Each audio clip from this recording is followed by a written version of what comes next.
Bonjour à tous et bienvenue dans votre revue de presse. On commence avec Le Clairon qui titre en manchette « Signature d'un protocole d'accord entre deux vers la fusion de BR et UPR, de quoi Tchane et Djogbenou ont peur. Cette fusion potentielle entre les deux partis politiques suscite des interrogations quant aux implications pour les leaders politiques concernés. Côté diplomatie, le matinal affiche en manchette « Dynamisation de la diplomatie béninoise, 6 nouvelles destinations sans visa. Les Béninois peuvent désormais voyager sans visa pour de courts séjours dans 6 nouveaux pays. Le Belize, la Dominique, la Grenade, Maurice, Sao Tomé et Principe et les Seychelles. Daibi Info renchérit avec sa manchette « Suppression mutuelle de visa, le Bénin s'ouvre à 6 pays ».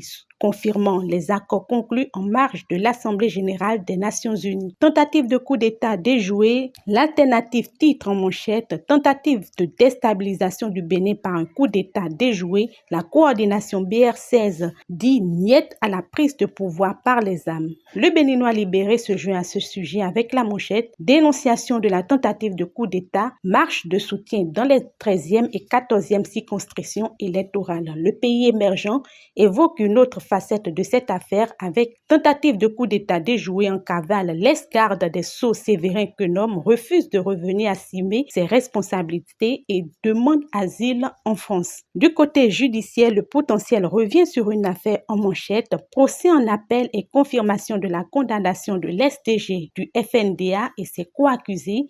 Il est rapporté que Valère Oussou et d'autres devront purger une peine de 10 ans de prison. Toujours dans ce journal, on lit descente musclée de la police républicaine à Abomey-Calavi. Les forces de l'ordre frappent un coup d'éclat contre la cybercriminalité à Haïti.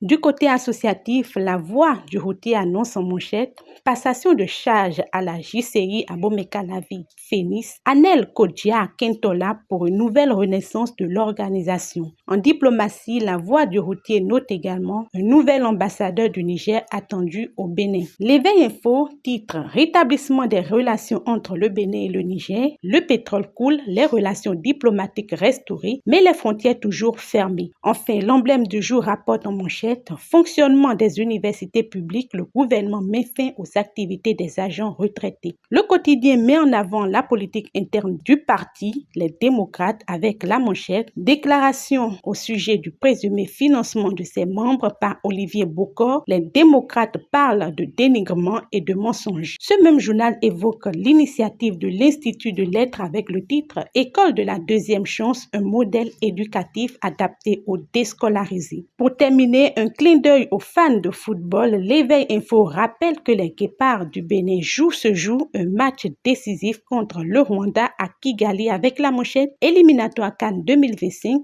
Les Guépards plus que jamais proches du rêve marocain. Bonne chance à nos Guépards en espérant une victoire qui nous rapportera de la CAN 2025.